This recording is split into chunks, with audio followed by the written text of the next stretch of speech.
Research. Hey everybody, welcome back to GR Research, where we've been doing these videos now for a while and handling all things DIY. We've been doing lots of upgrades to a lot of commercial speakers and just taking whatever anybody sends us and doing what we can with it.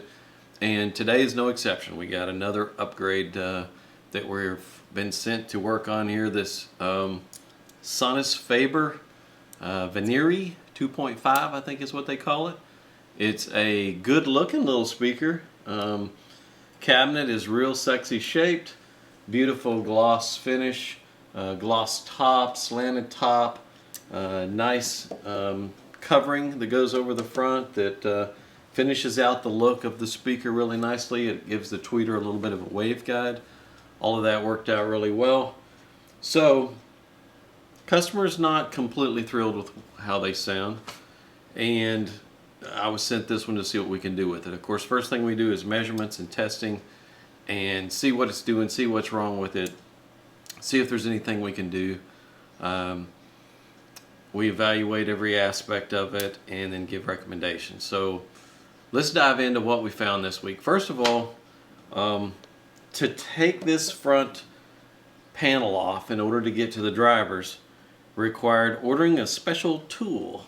It's a little bit they call a snake eyes bit, and it has two little pins in the end that are used to fit into these little screws in order to take them off. I guess Sonus Faber doesn't want everybody digging into their speakers, so they tried not to make it easy, but the tools are available online if you want to order the tools, and then you can take it off at your leisure. So front baffle came off, drivers came out, took a look at what was inside. The cabinet, which is really sexy with this curved look and everything, but what they did to make the curves was they went into the cabinet and they did long vertical slices on this sheet of MDF. So it left a lot of little grooves cut through it that are maybe 2/3 of the way through the material. And then they were able to just flex and bend that material to make the curved shapes and to mount it into the bracing to hold it. So what we were left with was material that has 2/3 of the thickness cut out of it, and the grooves are just kind of left there. So the material actually gets really thin, and when you knock on it, you can tell it's fairly thin as well. And I don't know how thick the actual material is, but it's fairly lossy. I could see where there could be a lot of cabinet resonances going on there. And I looked online at some of the information about the speaker, and one thing that they had on the website that kind of stood out to me, I just had to print it off. It says the Venere, and I don't know if I'm pronouncing that correct or not, 2.5 is a 2.5 way floor standing speaker.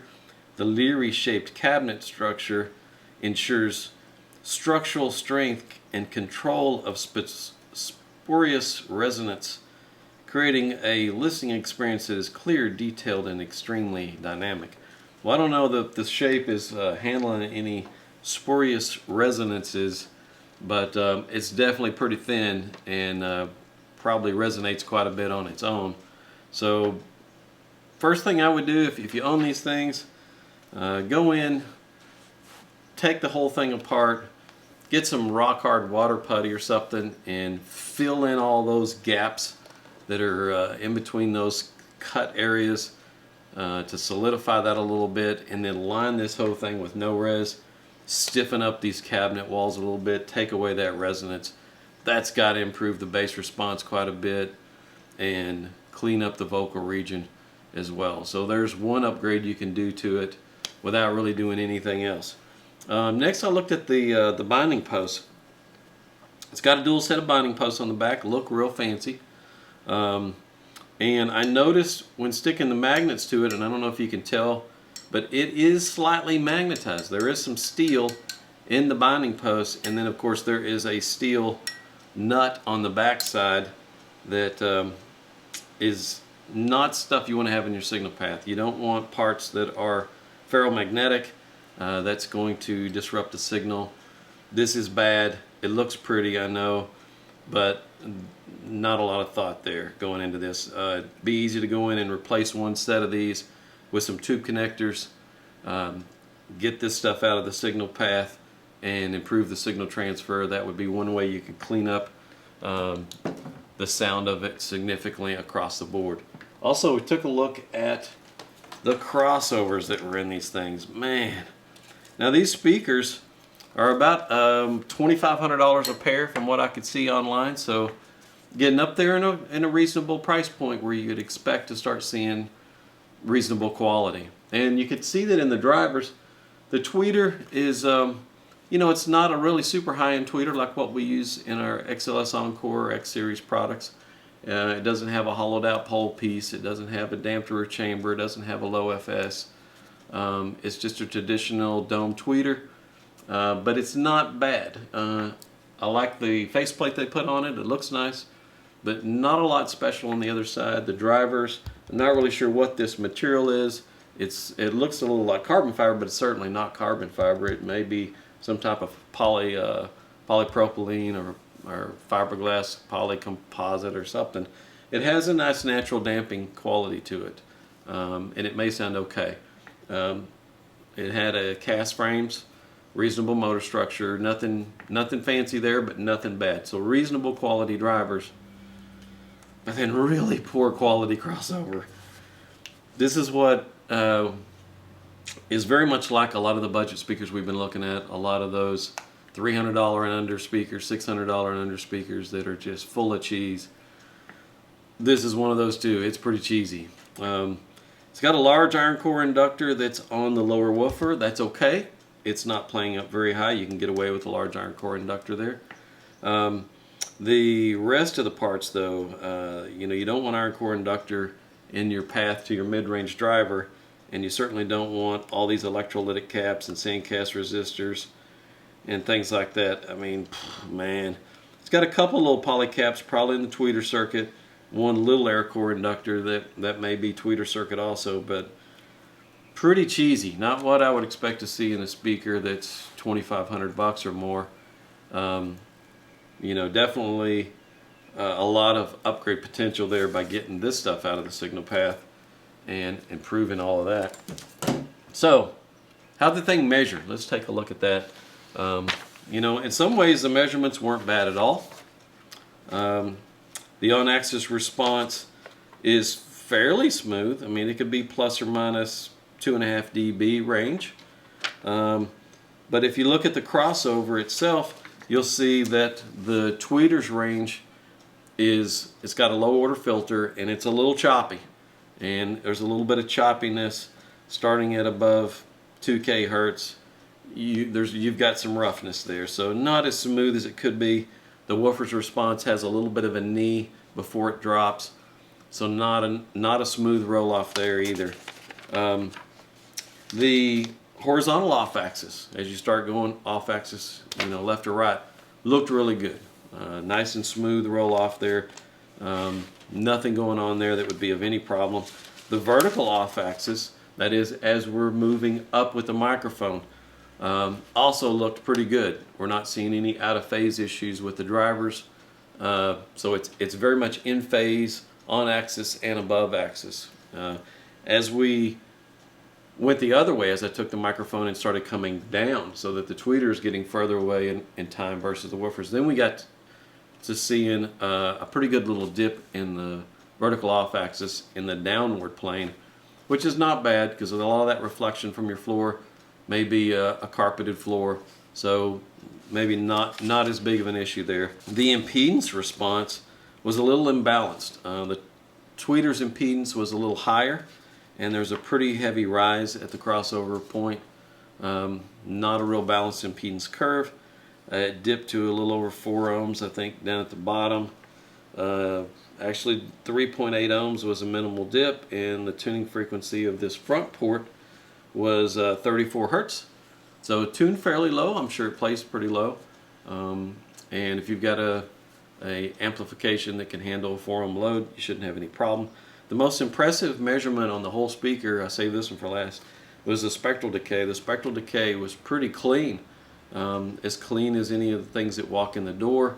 There was right where that knee is in the woofer's response, there's a little bit of stored energy there, but overall, really, really good. You know, super clean.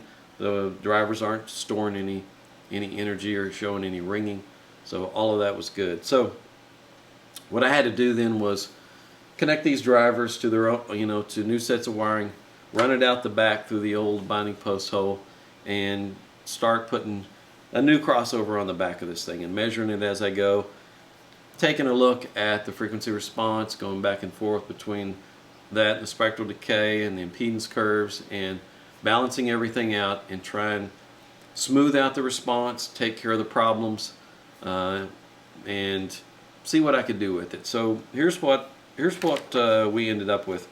On-axis frequency response is probably better than plus or minus a dB from one end to the other. Throughout most of its range, it's now plus or minus less than a half of a dB, maybe a quarter of a dB. It's probably one of the smoothest speakers that I've ever measured that's a non-GR product. I mean, when I was done with this thing, flat curve looks good. If you look at the crossover response, you'll see that I used a little higher order slope on the tweeter. I allowed it to play flatter longer, got that roughness out of it, and it's a little steeper slope, so it's actually not playing down as low as it was, but it's crossing off. Crossover point is a lot lower than it was. Crossing probably around 1800 hertz, whereas before it might have been around 2400 hertz or something like that. So we're allowing the tweeter to cover a wider range. That's going to improve things quite a bit. And yeah, everything looked in phase, blended really well. The vertical off-axis looked real good again. As we got really high at the top of its range, we started to see a little bit of a dip there. So now instead of it being on axis straight on and above, you know, having a range that's in phase like that, it's now more like this. So it's, as you move down or up within that reasonable range, it's still really, really consistent. So the phase response turned out really well. Again, the horizontal off-axis response looked really well. Really smooth response. I mean, for a non-GR product, this thing is probably one of the best measuring speakers that's ever been in here after the new crossover was designed and after the upgrade of those parts. The impedance curve is now nice and balanced. We see the same curve on each end, so no problems there. It's still dropping into the 4 ohm range. I think with what I put on it, it's right at 4 ohms, so no issues there. But the coolest thing now, if you look, the spectral decay was already really good. Look at this spectral decay now. Man, this thing is clean. This is by far the cleanest spectral decay of any speaker I've ever measured that was not a GR product. And it measures as well as any of our best speakers in that regard. So this thing is one that will sound really, really clean. It's going to play what it's supposed to play and stop. It's not going to carry on and ring and have a lot of smearing or anything like that going on. We're talking some really clean sound here. So overall, this one was a huge plus. I know you guys were thinking, you know, how can you spend $300 on a pair of speakers and spend $300 more upgrading it? Why don't you just buy a $600 speaker? Well, because the $600 speaker has the same junk in it that the $300 speaker had. So a lot of you guys were still thinking, I don't know, I don't want to spend twice as much. Keep in mind, think of that $300 speaker as you're spending $600 on it and you're actually turning it into a real speaker. And you're getting something that's actually higher performance after you've upgraded everything in it. But now think about a $2,500 speaker we're doing the same things to. So the upgrade may be $350 or more, somewhere in that range. I haven't totaled up the parts yet, but now you're talking a $2,500 speaker that you're throwing another $350 or more in to upgrade it. And now your performance is really world-class performance. I mean, really significant. This should be a speaker that deserves serious consideration after you go in and get rid of all those cheesy parts and tweak the crossover a little bit so that it's a lot more accurate than it was. This is a serious speaker. So if this is something you're interested in, just shoot me an email, give us a call.